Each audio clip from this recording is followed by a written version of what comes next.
Hello and welcome to another edition of Real Talk. Well, the market is still, unfortunately, in an absolute bull situation. We've got 1,255 properties went to market on the weekend with a 73.5% clearance rate. So it's still very, very much a growth market.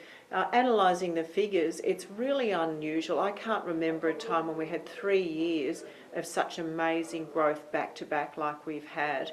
Obviously now at the moment it's budget time next week, so we've got about 7 days till the budget's going to be released. And finally the politicians have stopped talking about housing prices and actually started focusing on corporate, on governance, on infrastructure and all the things that are actually going to help turn the wheels of economy.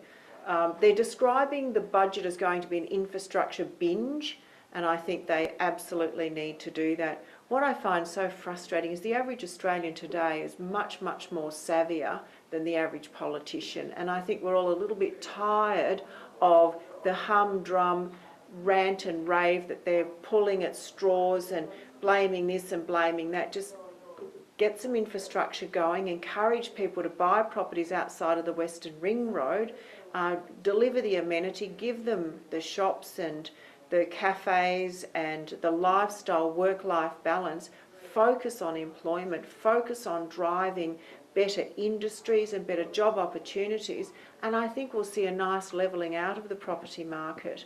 Interestingly enough, the investor market is still chugging away despite the burden of negative gearing talks and stamp duty, off the plan stamp duty savings ending as of June 30. So 7 weeks to go on the home front of getting savings done. I know we're very, very busy. I think I'm signing about 3 contracts in the next 2 days just to help clients get over the line before the stamp duty is full tilt for everybody.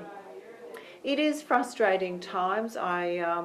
I mentioned earlier that in the 8 years of running Solid, we've had probably 2 or 3 first home buyers buy from us, and we're seen to be a very proactive, out there on the front foot investment company. So I really think that takes about 2 years on average when there's been a significant change for things to grind to a halt.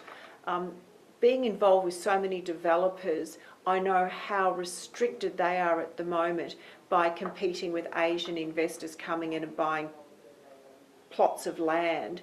I know that in the early days, on average, the developers were wanting to pay around about $80,000 to $120,000 for the footprint of the average apartment 8 years ago. Today, they're really being cruel. It's hard to get something under $200,000 for the footprint. So when you start to look at the amount of competition and the dynamics, really until the borders are changed and investment strategies from foreign investors are changed, I really think that's where we need to lay the excitement and the growth of the market at the feet of our borders and not negative gearing. And as for Mr. Bill Shorten, not wanting to change negative gearing but not affect mums and dads, good luck with that. And interestingly enough, the biggest investor groups in our community are the public servants, Mr. Shorten. Policemen, nurses and teachers are your biggest negative gearers.